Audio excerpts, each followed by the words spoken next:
You can just show this finger and then you can remove your video.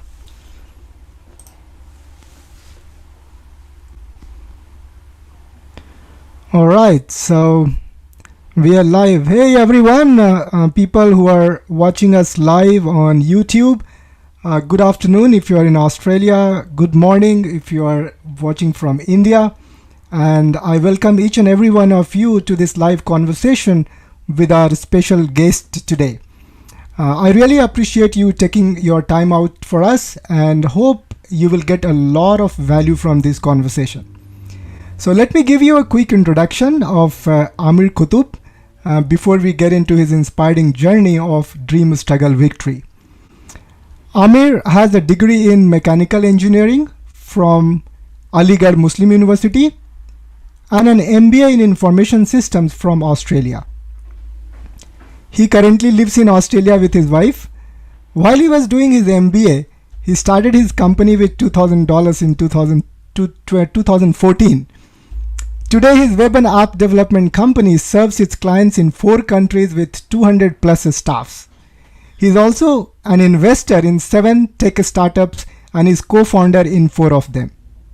Amir has been recipient of several awards including Australian Young Business Leader of the Year. There is so much I could talk about him, so rest you can visit his website to know more. Today, let's hear directly from Amir about his journey from starting a business while still studying to growing it into a multi-million-dollar well-oiled machine that allowed him to be semi-retired. So let's also find out what he does, where he invests his time while he doesn't need to bother about making a living. So let's welcome Recording in progress. let's welcome Amir. Amir, welcome to Empowering Indian Expats podcast. Thank you so much, Hassan. Thanks a lot for having me on board. I'm really honored and delighted to be here today. I really appreciate you coming here, and I've been trying to get you for this conversation for a while. Your story is really inspiring, and I'm very keen to really understand how you have done all these things in 7 years, and that too while you were still studying. So, first question for you is for the audience as well. Is your success replicable? Well, I believe yes, it is. Like the paths are could be different, the journey could be different, but definitely it's replicable.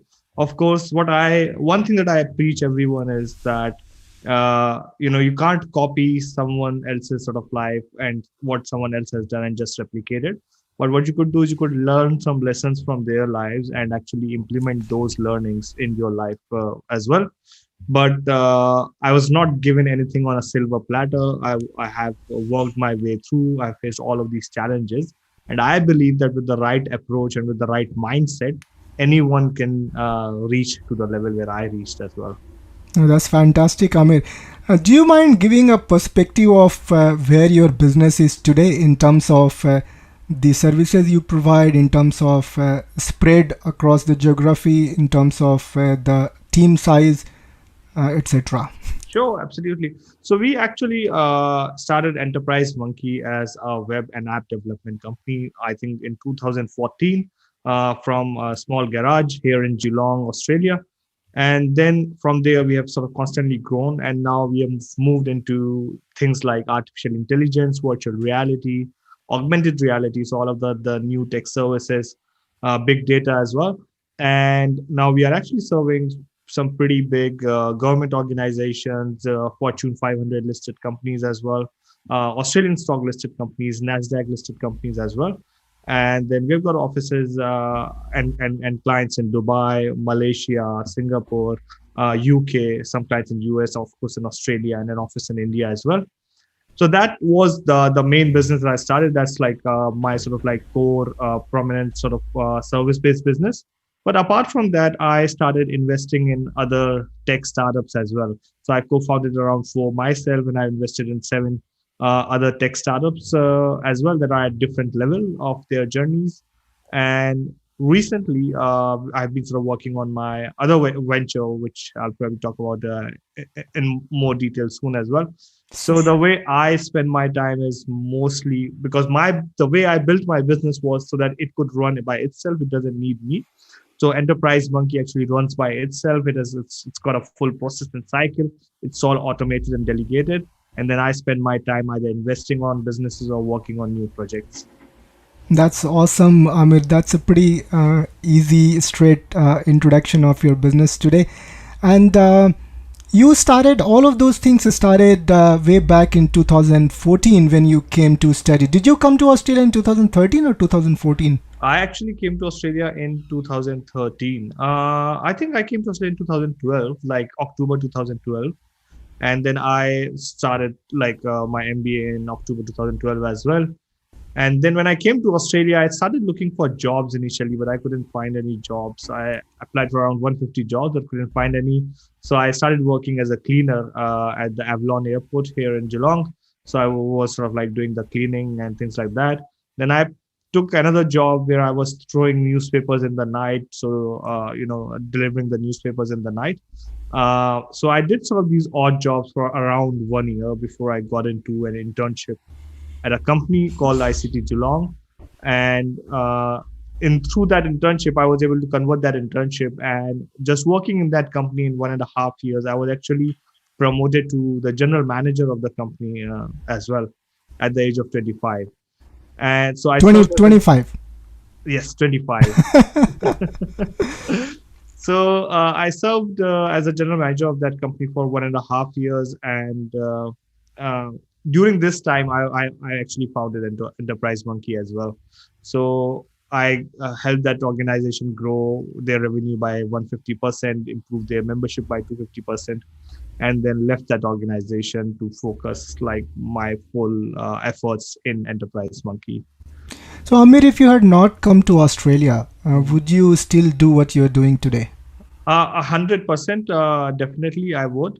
The one thing that I always say is that probably the difference would have been is there are a lot of opportunities back in India as well. Just the difference would have been is that over here I was free to pursue what I wanted to pursue without the judgment from the relatives and the societies and the families. Otherwise, very difficult to try something in India, especially when you've got friends and you've got relatives and like everyone is a stakeholder in your life. Even your neighbors who have nothing to do with you, they have they will keep on asking your parents like, what is he doing and things like that. So I think that is a big factor that would have prohibited my growth for some time. That would have sort of pushed me down a bit more. But I think I would have pursued the same thing in India as well. And how about the exposure? Do you believe you got better exposure out here compared to back in India? Yeah, I did. Because when I came to, so for example, in Geelong, I didn't know anyone. So I actually started a meetup called Entrepreneurs Geelong Meetup and started networking with the people. I joined a lot of these meetup groups like Entrepreneurs Meetup in Melbourne. I started attending a lot of networking events and things like that. And just by meeting with the people and learning from them and learning from their mistakes and how they approach the business, I actually, my education did not help me in my business at all. It was all of that exposure and experience that I got by meeting the people that I could actually get. And which I believe I would have sort of missed in India, especially in regional cities. You do not have any exposure at all. So I was born and brought up in Aligarh, which is a small town where you do not have any corporate exposure or business exposure at all. I completely agree with that, Amir. I think even getting to a bigger city in India, that helps in terms of exposure. So that definitely counts.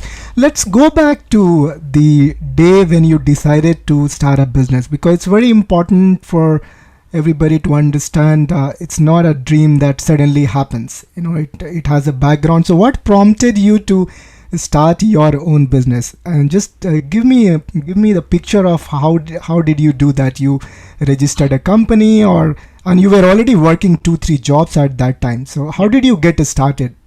Sure. So I think even before I sort of moved to Australia, I had this dream that I wanted to start my own business. I wanted to be an entrepreneur.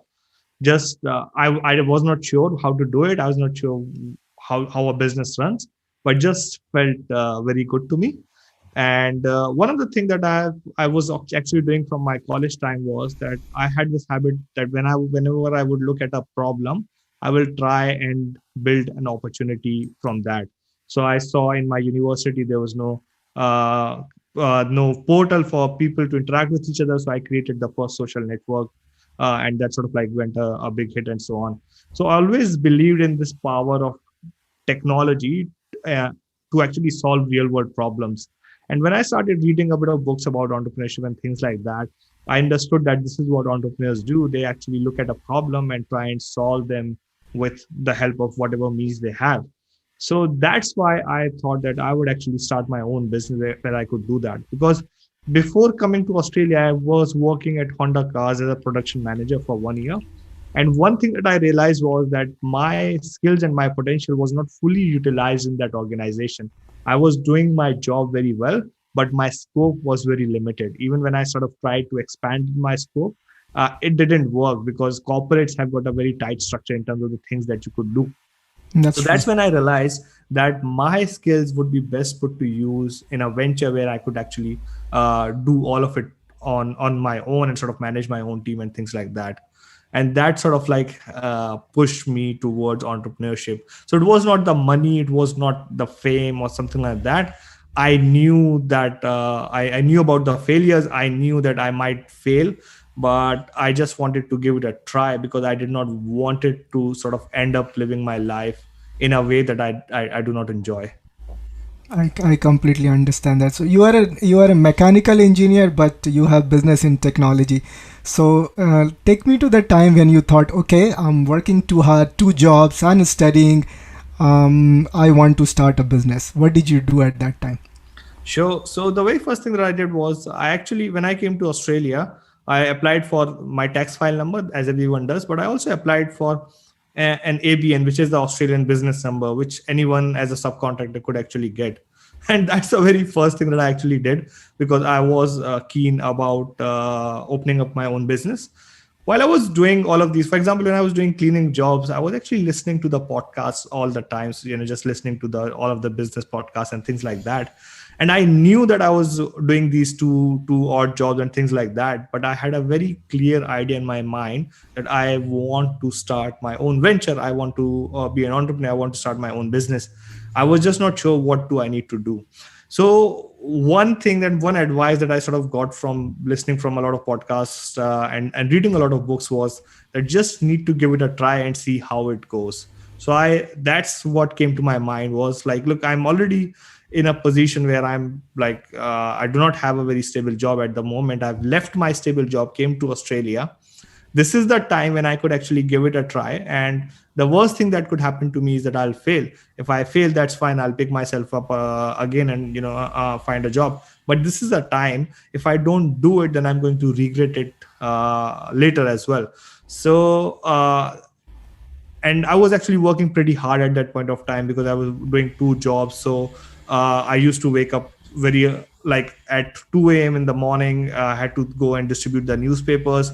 Then I had to go straight to my uni, sort of come back, and then try and establish my business. So try and meet clients and things like that. So when I used to reach home, it was like already 11 p.m. and I had like 4 hours to sleep or to eat. So I used to like skip my dinner and I used to go to sleep, and it So was what? pretty stressful.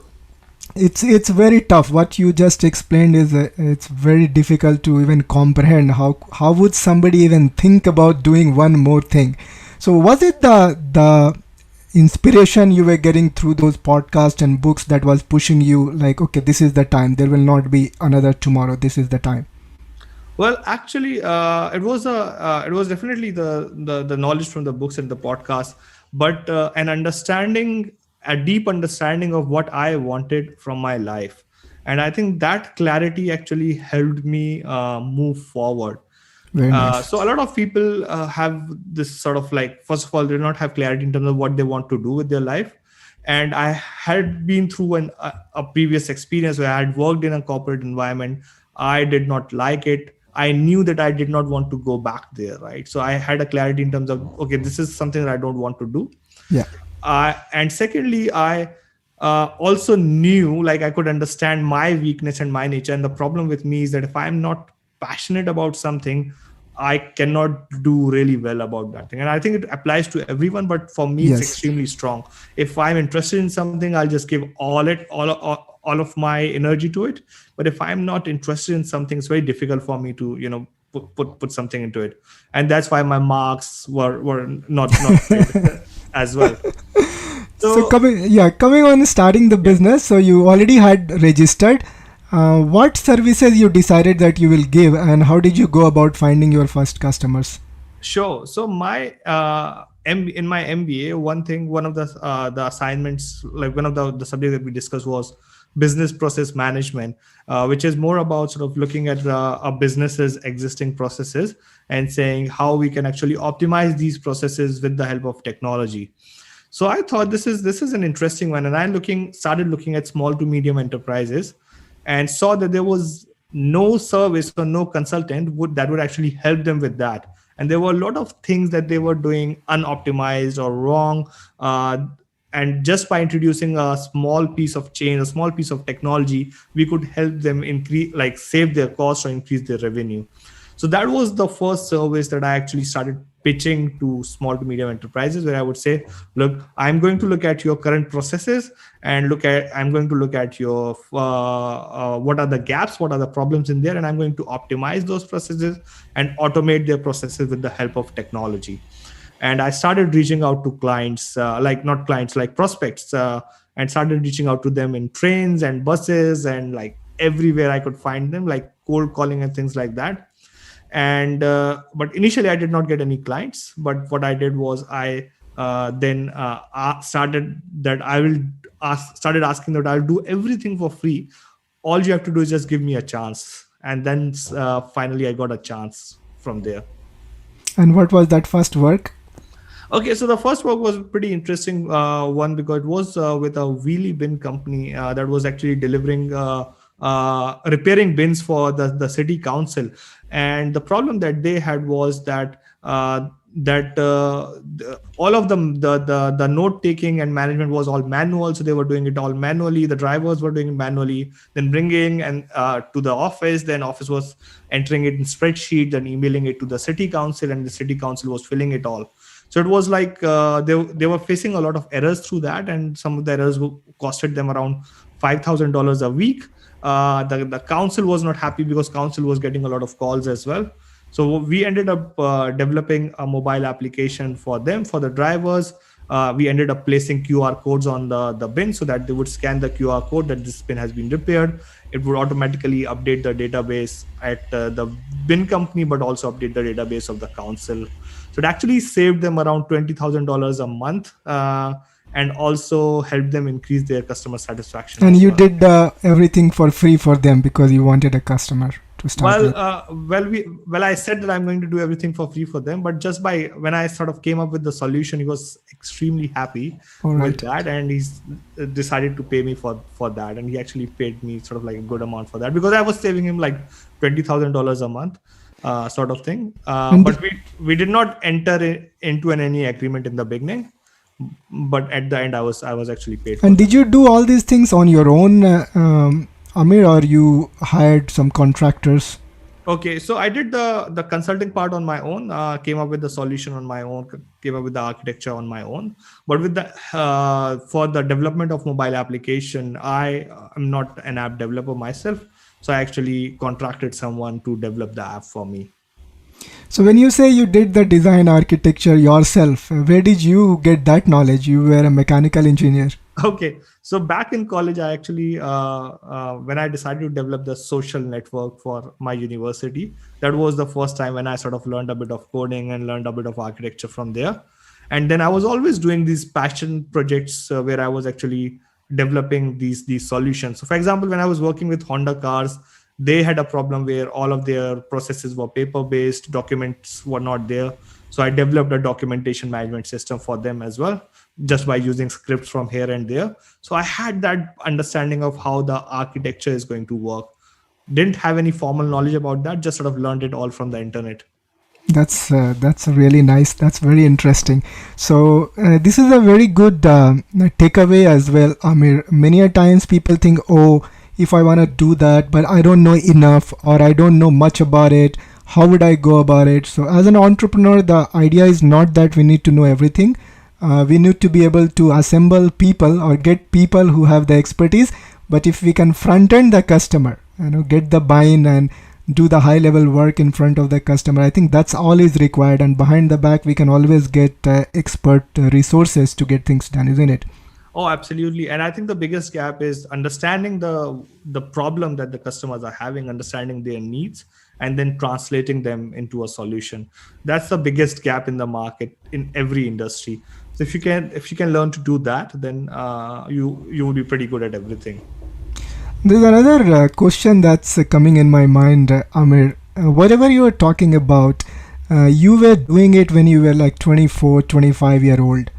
Um, where did you get that the confidence or the courage to go and approach people and get Okay. them to agree to work with you? A lot of people even in 30s and 40s can't do it. All right. So I think it sort of relates back again to my college. So what happened in my like when I started engineering, I was pretty lost because I was not very interested in mechanical engineering. And in my second year, like it was like my marks were low and my teacher was scolding me and things like that. I started participating in extracurricular activities, and that actually helped me sort of realize who I am again. And that's when I sort of like started my social network, and I came up with the idea because my college didn't have a college magazine. So we said we are going to publish a college magazine. Came up with the whole concept, went to the college for funding, but college didn't have any funding. So instead of complaining about it, we went out and reached out for sponsorships. But when we went out for sponsorship, they said, "Where's your presentation?" Now we didn't have any idea about what is a presentation or what's a pitch deck. So we learned all of that just for the sake of sort of getting that sponsorship. So I had that sort of experience and exposure a bit while I was actually in my college, and that gave me the confidence that if you give it a try, things might go wrong. And I have had instances even in the college where people would just sort of like push me away or shoo me away and things like that. And I had same instances in Australia as well. Like when you are looking at it, it's sort of looking like a very linear story where I pitched to a client and sort of I got successful. But the fact was that I pitched to like 200 clients before I sort of found my first client. And I was getting rejection, but I had this habit that with every rejection, I would just get feedback and improve on it. And I was like and I'm a very sort of like very rigid person. If I want to do something, if I want something, then I want something, sort of it. And I've become a bit shameless about it as well. You gave a lot of inputs right now, Amir, which are the main ingredients of being successful. Though you talked about how to utilize college days, don't just study and pass the exam, but get involved in communities and the clubs, which really help. Then you talked about being rigid, which is being rejection free. Not only in entrepreneurship, the way the whole employment also is changing today. It's all about you selling to your potential employer. It's no more somebody will give you a job and you'll retire in 30, 40 years. Those things are gone. So becoming rejection free is very important, where it's not about somebody is rejecting me or you. It's they are rejecting the idea. And as you very succinctly you said, every rejection gave me a way to improve, and then I went back. So, and did you read Richard Branson at that time? He also started with magazines. So to me, it looked like, kind of you got inspired from there.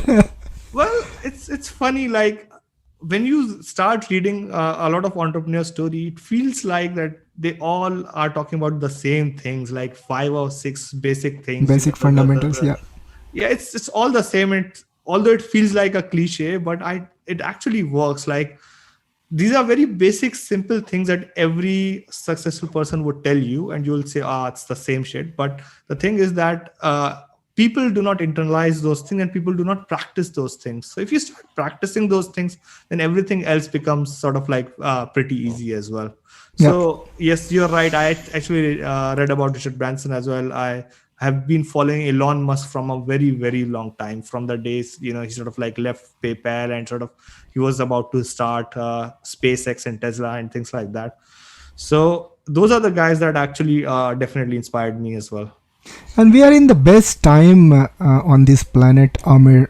When I was graduating, I didn't have that much of access. I could probably buy second-hand books. That's about it, which I did. But today, it's the world is the small village. You can have access and understand anybody and everybody. It's all available on internet. So, but yeah, applied knowledge is power, not just knowing is power. So that you very clearly said that. Oh, absolutely, 100%. Look, I have seen, like, throughout my college and through my MBA, even in my workplace, I see people who are more skilled than me, people who are more knowledgeable than me, people who are much more talented than me as well. If and I would not even sort of like be able to compete against them. But it also comes about how much, like, first of all, being shameless about what you are doing. How much grit do you have to sort of keep failing and trying again as well, and then applying that knowledge, sort of bringing it all together. That True. makes a difference. True. Fantastic. So, Amir, let's break your 7 years into milestone, if that's okay with you. So you started, and the first project you described. What was the next milestone? And if you can just go milestone wise, because it's very difficult for somebody to comprehend. A student starts a business with no customer, somehow gets a customer, and today he runs a global business, runs on autopilot mode. There's a lot goes into that. There's a leadership aspect of it, hiring aspect of HR, the finance, there's so many aspects of it. And as you went along, you built some of these skills, and probably you got mentors as well. I don't know how that the whole journey has been. So can we start with first milestone and then go through this maybe 4, 5, 6 milestone in next 15 minutes or so? Oh, absolutely, sure. So I think one of the interesting aspect of these 7 years is that all of them are actually somehow connected to the previous dots that happened in my life as well. So it's somewhat like Slumdog Millionaire, where there would be some insights in my life back then, and I would be utilizing them over here. So one of the books that I read while I was in my college was was it 5 Hours Work Week by Tim Ferriss? 4 hours work 4 hours week. work week. Yes, 4 hours work week by Tim Ferriss, and that had like a huge impact on sort of my thinking. And that's when I actually decided that if I start my business, I'll set up a business like that only, where I'm able to sort of delegate a lot of work and automate a lot of work. And I actually read that book like multiple times, like 15, 20 times, sort of like I've been sort of like using that as manual. So when I got my first client, I sort of looked for the second client and third client. But one thing that I had clear in my mind was that I did not want to set up my business as an agency, or I did not wanted to work as a consultant. I wanted to set up a business that would be able to work on its own, that would have its own scale and things like that. So that's when I started talking to some of the people who were sort of running big businesses, asking them for a coffee, reaching out to them, and understanding what makes a business successful and scalable. And one thing that I sort of understood was that it was mainly the processes that you put in place that would actually help your business grow. So what I started doing was that I started writing the process manual for everything that my business would be involved in. And actually, I started hiring a team. So even when I had only 1 or 2 clients, I hired 4 people initially, and I actually hired them in India because I could not afford to hire people in Australia at that point of time. And was a team of there's one person who was the technical person, the second person was from the marketing background, and the third person was from the accounts sort of background, accounts and administration, and sort of the fourth person was from a bit of sales and marketing background as well. So and I actually got and they were pretty young people as well, because I couldn't again afford to sort of get very experienced people. Some of them were actually just starting with their career, but a very nice enthusiastic team of 4 people. And so I would actually push any technical work to the technical person, and then work with the marketing and sales person to set up a marketing system. The problem with the service that I was offering was that there was small to medium enterprises did not even know that they had that problem. So first we had to educate them about the problem, and then we had to sell them the solution. So which means you had to come up with a lot of content that we would produce to educate them, and then do that. So I actually learned a lot of marketing and sales automation on the go. And the objective again was not to just get one sales. It was not about generating leads. It was about actually setting up a system so that we could generate leads automatically as we move forward, so that we could scale. Similarly, with the technical person, the objective was to actually create processes in such a way so that we are able to deliver a project sort of quickly as well. And apart from those four people, I actually used a couple of contractors. But the way I worked with those contractors was that we are going to work, but it's going to be on an hourly basis. It's going to be on my terms and my conditions. You have to follow my processes and things like that. And so the marketing and sales team started through the marketing and sales, we started reaching out to more customers and marketing and putting the brand out. Whereas with the technical team, we started working on the projects and delivery and so on. And it worked pretty well in the very first year. So in the very first year, we sort of got around, say 20 clients with sort of like big ticket clients. And they were all in Australia, India, or mostly in Australia. So it was mostly in Australia. We had two from Malaysia at that point of time, but mostly in Australia. And in the first 2 years, it went really well, and I started growing my team from there. So I from 4 people, we were 16 people, with sort of like 2 people here in Australia as well. But what started happening after that was that everything started to fall down again. So my cash flow was in distress. So it was like my invoices were delayed. There were a couple of clients who went bankrupt, and they owed a huge amount to us. So that went stray. My customers started complaining because earlier I was involved in the process. Now the business was expanding. My team was involved in the process. So the process started breaking up. So my customers were not happy. I started owing people money, and just within sort of like 3 months went so terribly bad that I was in actually a debt of $100,000. And also I was not able to pay the staff. I was not able to pay the supplies and things like that. And that was a pretty stressful moment for me, because that's when I thought, I have probably done the wrong thing. I'm probably not fit for entrepreneurship, and so on. And I actually went into anxiety and depression because of that. But and at one stage I thought of actually quitting, because I was 27 at that point of time, and I was like in $100,000 of debt. Like that's huge. If my stressful. It is that was 2017, right, Amir? So it would be 2017. 17. Yes. Okay. Yeah. So if my father would hear about it, he would sort of, it's just very stressful, right? So because my family wouldn't even have seen this much amount of money in one go. It's like it was a big thing for me as well. And like lenders and debtors were calling me in the morning. It was like pretty stressful. I just couldn't get out of bed and things like that. But then I thought, before I quit, at least I should figure out what went wrong. So I sort of locked myself in a room for a couple of months and sort of say, okay, I'm going to figure it all out. The business sort of could run on its own for these 2 months, but I need to figure it out what went wrong. And I started analyzing everything that was actually going wrong.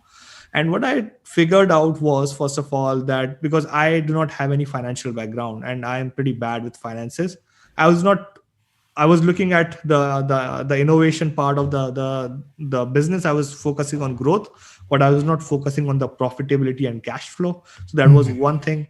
The second thing is that there was a lot of gap in my processes again, because my business had grown to a particular stage, and there was a gap in my customer journey as well. So I did the full user persona mapping.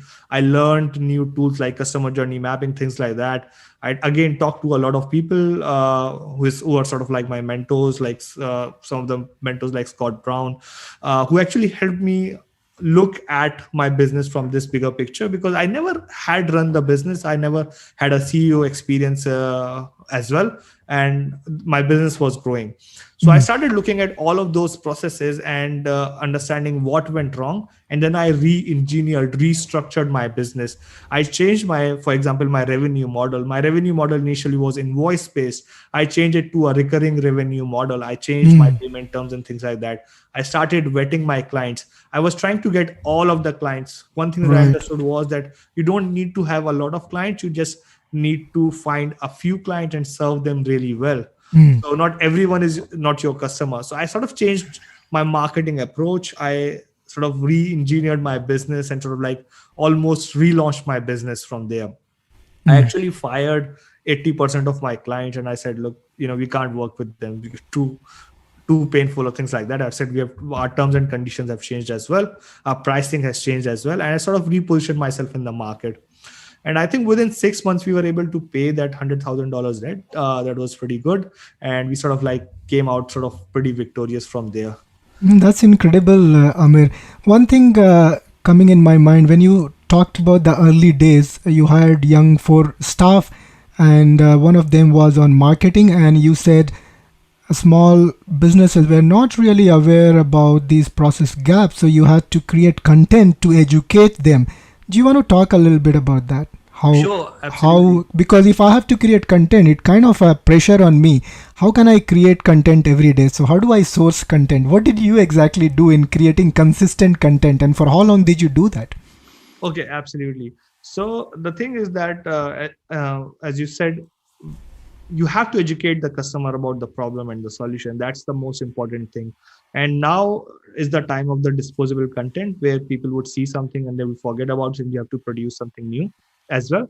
So what I did was, I actually through the marketing person, I set up a thing called content repurposing, where I would actually record, say, one big video or one big lecture for 1 week.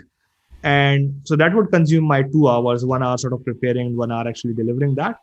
And then my marketing person would actually divide it into smaller pieces of content, like 7 small videos for Instagram, 7 small videos for Facebook.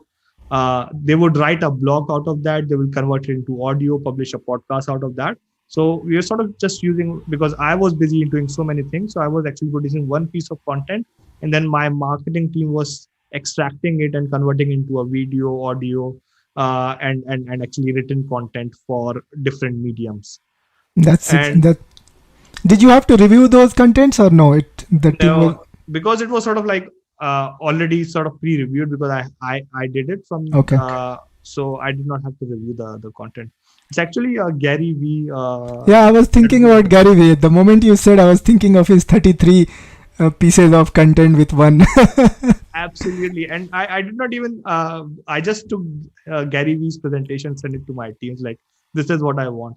Wow, that's fantastic. I really like the way you have done it. And how about you yourself creating 2 hours or 1 hour of content each week? Where were you sourcing those content from? Well, it was actually mainly from the conversation that I was having with people and understanding the problem. So my whole business idea came out by talking to the people, talking to the business owner, and asking them, understanding what was the problem that they were facing. And each piece of content was focusing on one problem. For example, one piece of content was on consultants and how they can productize their service. In terms of consultants had a problem that they were trading in their time for the money, and they could sort of increase their hourly rate, but they had a limitation. And that's when I sort of started asking them, why can't you productize your service? Why can't you sort of turn it into a membership or a course or an app or a piece of technology and things like that? And so I was actually looking at taking those conversations and sort of coming up with the content around those problems that we were solving. That's incredible. What is impressing me, Amir, is all the information that everybody has. You have those information too, but you have actually applied it, utilized it. Everybody has awareness that Richard Branson has this book. Everybody knows Gary Vee is sharing his content every day. But I don't know. Most people are not really taking it and applying it. And you have done it so well. And even the Tim Ferriss book, I haven't applied that well. When you said you read it 20 times or so, I was thinking I have read it once or twice, but I don't think I have applied it enough. So good, very good. Let's come back to you when you revived in 2017 after that crisis. What's the next level of evolution in your business? How many people were there, and how did you go about growing this large team, and how did you manage? Where did you get insight into being that leader who could lead a large team? Because you already faced that problem where it started to all get out of control, but in these 2 months of research and talking to your mentors, now you have a renewed energy and ideas of doing it differently. So take me through the next stage of evolution. Sure. So one thing that I did after that was I actually, apart from creating processes, I actually created reporting for each and every department in my business. So I identified the department. I said, okay, these are the departments. So we've got a marketing and sales department, we've got an administration department, and we've got our customer success department, which is our technology department. And I actually created processes for each and every part. And that's something that I actually did myself along with the team members. Secondly, I developed a lot of reporting around it. So I first of all made sure that everyone was connected through the technology. Each and every data that was actually being captured. And then we set up a set of reportings that I would review almost some of them on a daily basis, some of them on a weekly basis, and some of them on a monthly basis. So instead of just picking up the call and talking to my people and trying to manage the team, I was actually able to visualize everything on my phone. So I could be anywhere, just open the dashboard and see exactly what's happening, what in my team, how are we achieving our target, and things like that. And we were having pretty structured meetings in our company in terms of these were our target, these were our KPIs, where are they, and so on. So that actually helped my managers orient their vision and focus very clearly as well. And that helped me manage the big growing team as well, because now I had a full visibility of what's going in my business. And we had sort of 3 simple rules. Can we automate something that we were doing? If we could, we would just automate it. Otherwise, can we optimize it? If we could, and then we would optimize it. Otherwise, we would just delegate it to someone. So making sure that I was not doing anything actively in my business.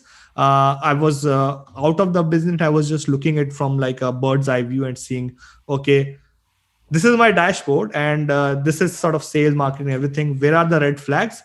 Okay, here's the red flag. I need to work on this red flag.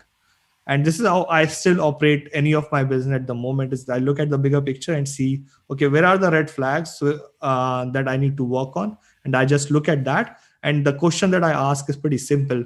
Was it a process failure? Was it that the process was not followed? Or did we was our process not right? Because if something is going wrong, it could be one of these 2 things. That's right. How about the people issues? When the biggest issue is machines don't talk, machines don't have emotion, but people have different issues. So when you have a large growing team, and especially you were young, and I'm guessing some of your managers would be elder than you, did you have some people issues and your own internal dialogue of how to deal with this person, or what do I do? Did you have those early days issues? Right. And one of the, I think, adding to that, one of the added challenges was for me was there were some people that were actually I was involved with or I was managing, or either my friends as well, that I was very close with. And some people were pretty close in terms of in family as well, who were pretty much elder to me. Right. So I had to manage that decorum, and I had to still manage those expectations while actually managing the business as well.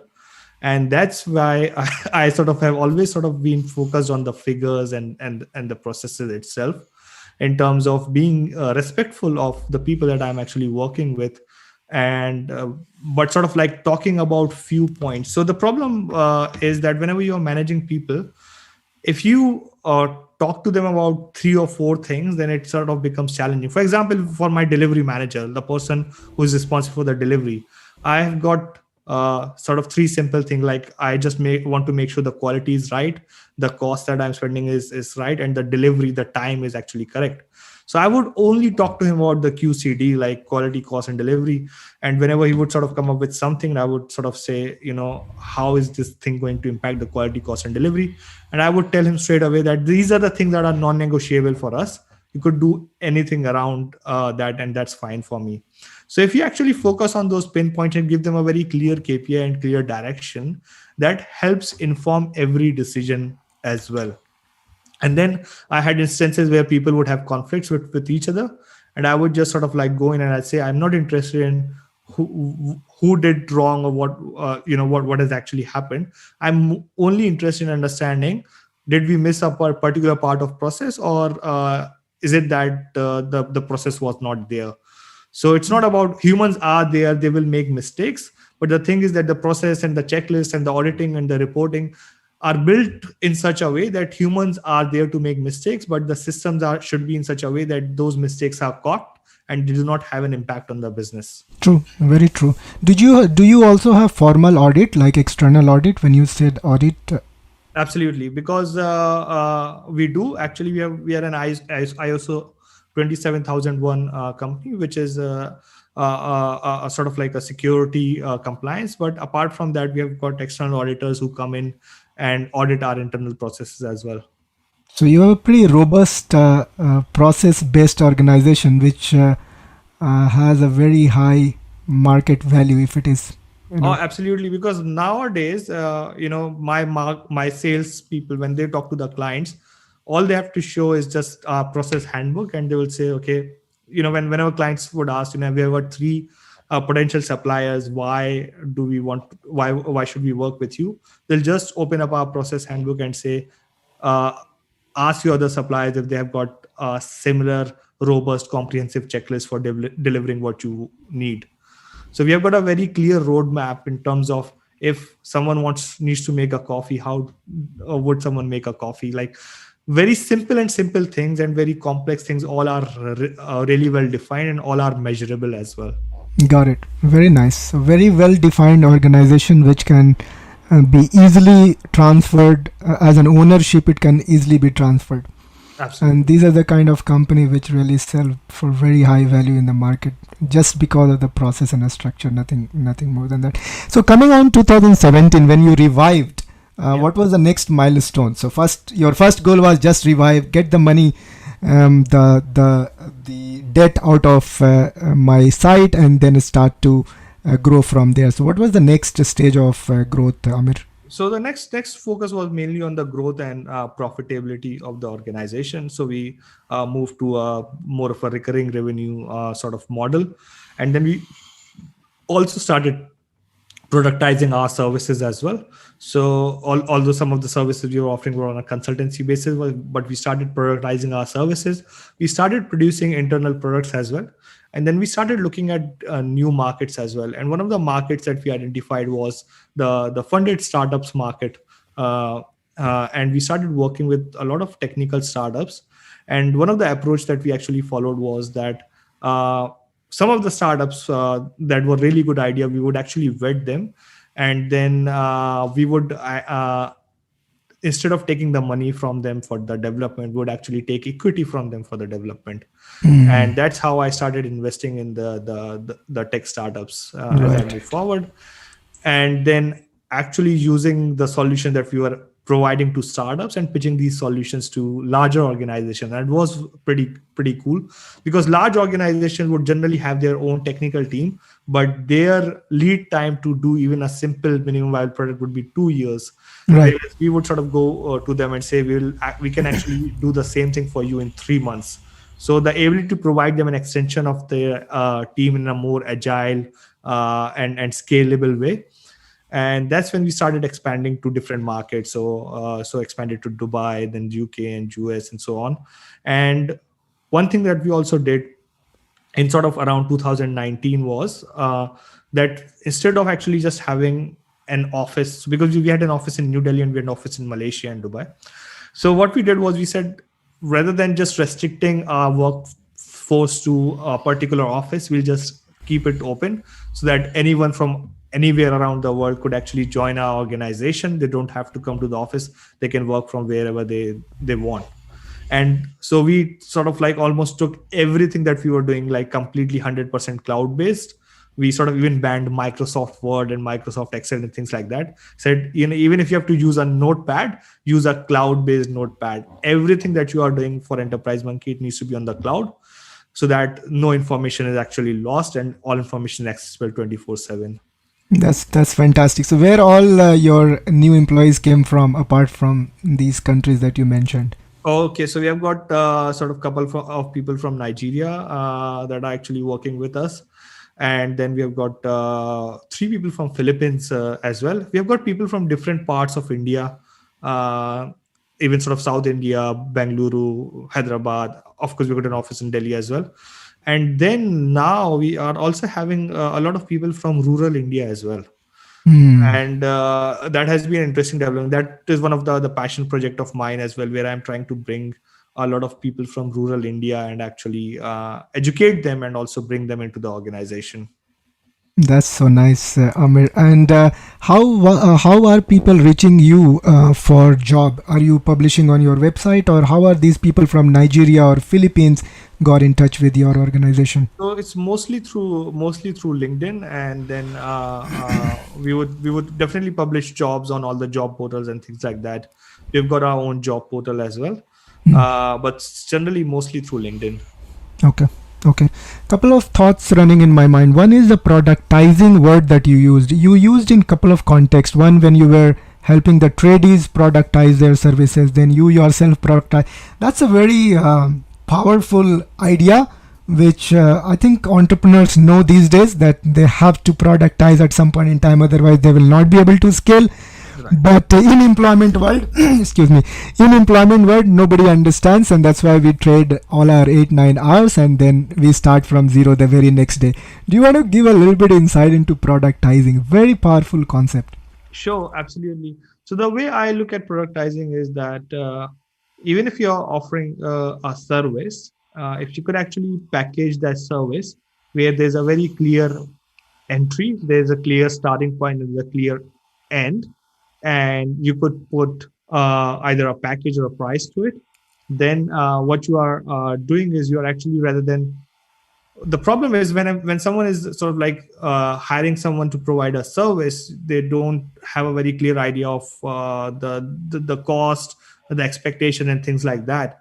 But first of all, if you actually package that into something that's actually defined, that's one part of productization. The second part of productization is that the problem with a lot of consultants, especially out there, is that they would trade in their time for the money. So they would do the same thing. For example, if we are providing IT consultancy, we would provide the same consultancy again and again and again to multiple people. So, for example, I worked with one of the consultants who was providing consultancy in the governance space. So they would go to different boards and tell them how to actually run their boards. What they ended up doing was they ended up utilizing their knowledge to create a proforma, a cloud-based system where the board members could go in there, create their profile, answer a series of questions, and then they would get recommendations based on that. And then they could enter more documents into it, and they could get further recommendation based on that. So it's about using your human knowledge and the things that you are repeating again and again, and then using the power of technology and artificial intelligence to actually replicate those things for you, so Yeah. that it just becomes pretty easy. And this is, I don't know if this is the right question, but I just want to validate this thought here, Amir. Sure. You talked about consultants who are kind of on their own, they have their own ABN number on which they are running. We have a huge risk for employee community all over the world right now, the way the business landscape is changing. Are you able to see if employees can productize their service in some way? Well, absolutely. First of all, one thing that we all need to realize is that the world is changing to a gig based economy, Yeah. right? And more companies and people are willing to now actually work with gig based workers, so people who are you could call them freelancers, or people who are willing to provide those services on a one off basis as well. So first of all employers need to be ready for that. Secondly, one thing that I did when I went into ICT Geelong, I started as an intern, and my first job was that he actually gave me a database that was actually there in their website, and he said, what we need is we need this database converted because we need it in our membership management system. So what you have to do is you have to manually input all of the files in Excel and things like that. That was my job as an intern. I could have done that internship very well. I could have created a very beautiful Excel file and get done with it. What I did was I went to the general manager then and there, and I said, look, the work that you have given me, I could actually finish it in 3 days, but I could actually create a system so that you do not have to engage someone to be able to do that. And sort of he smiled at me and is like, okay, if you can do it, do it. And I said, look, I would need access to the following things. And what I did was I actually connected all of their 3 different systems, integrated them sort of together so that they do not have to do all of that manual work. So I sort of replaced myself with an integration that I built. And I went to him after 3 days and he said, that's great. You have done a great job, but now you have done your work, what are you going to do now? And I said, because I knew that he will ask me this question, but I was ready with the other things in his organization that I could actually help him improve. So that's how I sort of got my internship converted into a full-time job in 3 days. And that's why I sort of rose to that general manager position in 1.5 years, just by creating the right system and processes as well. And that's one thing that I always encourage my employees to do as well, is how you can productize or automate the work that you are doing so that you can work at a more strategic level as well. I think people may have a little bit of fear as well. What if my job wouldn't exist if I do that? But the reality is, if you do that, you create such a strong impression that the employer would want you to do more of those things and would definitely want to have you in the organization. Absolutely. It's so difficult to get good people these days. So. Right. And also the thing is that if you are scared that your job might not exist, then be pretty sure that someone else would bring that solution. That's and right. Your job would cease to exist anyways. Yeah, so job is temporary anyway, whether you like it or not. So no, That was a good insight, Amir. Now, with this 7 years of experience, and prior to that, you have done as an employee also. Even in college, you've been passionate about technology and business. In a way, you have learned as you went along. You had setbacks and you came out of that. Looking back, anything you can visualize that you would say, you know what, these were the things that I would do differently? If I would start my business from the scratch, and now I keep on doing that, so I keep on working on different projects. I do it very differently now because when I went into the business, it was pretty random as well. Although I did a bit of market research, but one thing that I do when I start my business is I do not, first of all, invest a lot of energy and money into it. I start with a minimum viable product, a simple concept, and test it into the market and see whether it's going to work or not. So, for example, if I have to, I've currently launched a product called Mentor Monkey. But the way I've launched it is that I have not spent a lot of energy and money building it. What I'm doing is I'm doing it in phases, smaller phases, just by launching a part of it and testing it in the market. And as a part of that, the idea was that we'll create a job ready certification course. So I did not spend 6 months developing the course curriculum and hiring someone to develop that course and developing the technology for it. I actually started by putting it out and saying that we are going to launch this course. Is someone interested? And then people would sort of put up their hand, and we will ask them, okay, what do you need in this course? It's about developing the product or the service with the customers rather than for the customers. And that's one of the biggest mistakes. People come up with amazing solutions, say, oh, I've got this amazing idea and it's going to make millions. No, it's not, because you have to start from a problem perspective or need perspective. You have to understand what customers need, discuss the solution with them, develop a very basic minimum viable product, test it with them, and develop it iteratively with their feedback. That makes sense. So how do you decide how much is enough for an MVP? So for me, something that, like, I do a business model canvas. this business model canvas is actually available on our website mentormonkey.com for free. You could go and download from there. But business model canvas would give you different assumptions that you have to have in terms of your customers, value proposition, things like that. And my business, my I decide what are the things that I want to test in my business model canvas, and my MVP would be uh, should be sufficient to be able to test one of the hypotheses in my business model canvas. So for example, I'll give you an idea. If my business model is around, okay, I'm going to publish a course and I'm going to sell that course. So rather than actually developing the course in the first go, what I'll do is I'll actually check and test. I'll start with a survey and test whether people need that course, how much are people going to pay for that course, and things like that. And also what I'll do is I'll get people to register for that course before I actually build that course. So in terms of building that course, what is the minimum viable product? It's actually zero, because I have not built the product. I've actually asked people to register for the product first, and then I will build the product with them.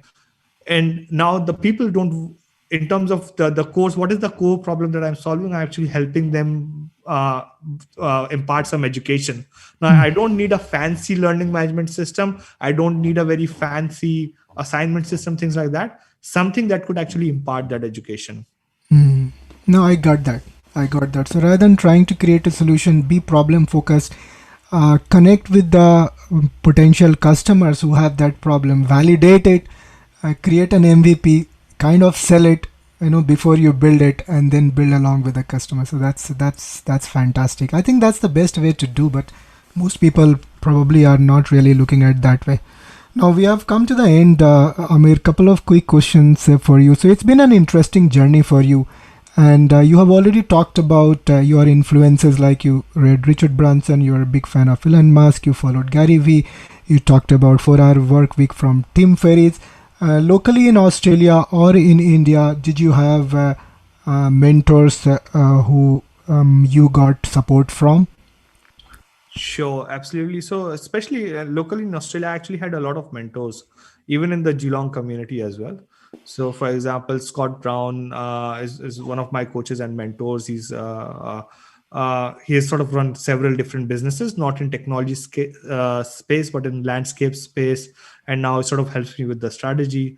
Then I had some people like Nick Stanley and sort of my former employer at ICT Geelong, Craig, who has been sort of really helpful as well.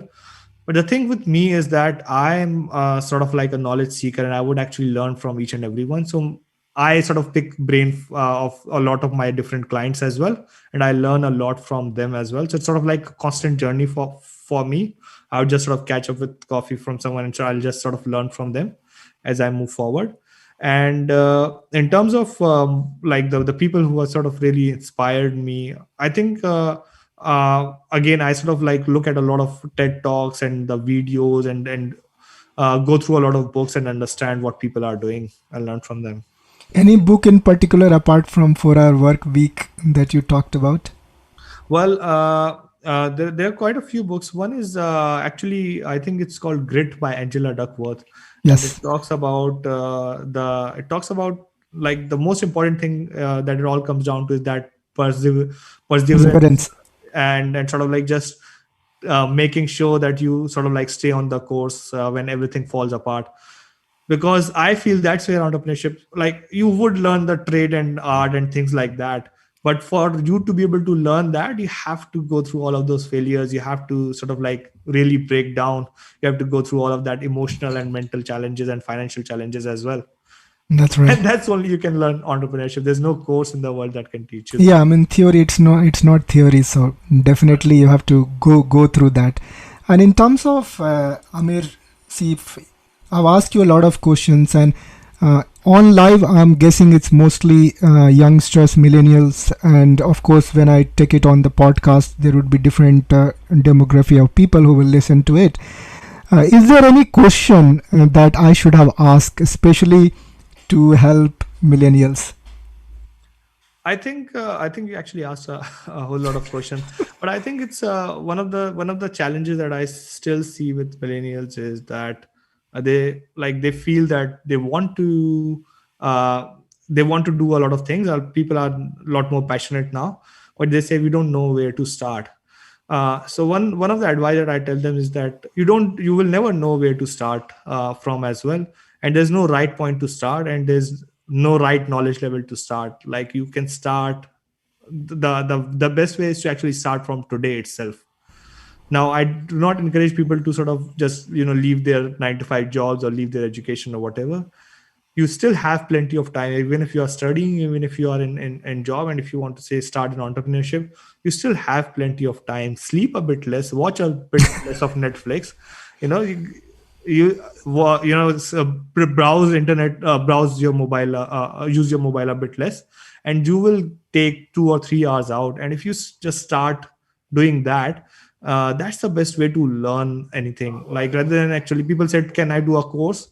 And look, the courses are great, but the way I do a course is I would start with a project first, and once I'll start doing that project, I'll learn on the way, because that's the best way to learn something, rather than actually doing the course first and then implementing it. I start implementing something, and when I need it, then I learn it on the go. That makes a lot of sense. And thanks for the message, Amir. That's very valuable. And that's applicable for people who are at different stages in their career and life. It's not just for millennials. So, what's the best way for people to connect to you if somebody wants to reach you, apart from your company? Absolutely. So you could actually connect with me on Instagram at Amir Kutub. You can search me on LinkedIn and connect with me over there as well. And you can actually join me on our social learning network, which is Mentor Monkey. You could come and connect with me and other mentors over there. And I've got a lot of free resources, a lot of things that I've sort of come up with over there. So you could actually access On, that. on Mentor Monkey social platform that you have Yes. developed. That's right. So it's a mobile app as well as it's a website, mentormonkey.com. I'm already registered there. So it was lovely talking to Amir, and your story is inspiring, and you gave a lot of insight into business, which I would not have got otherwise from your website or every other place. So thank you for your time, and thank you for all the insights. Well, thank And, you for having me here. It was extremely nice talking to you. Take care. Bye bye. Bye bye. Recording stopped.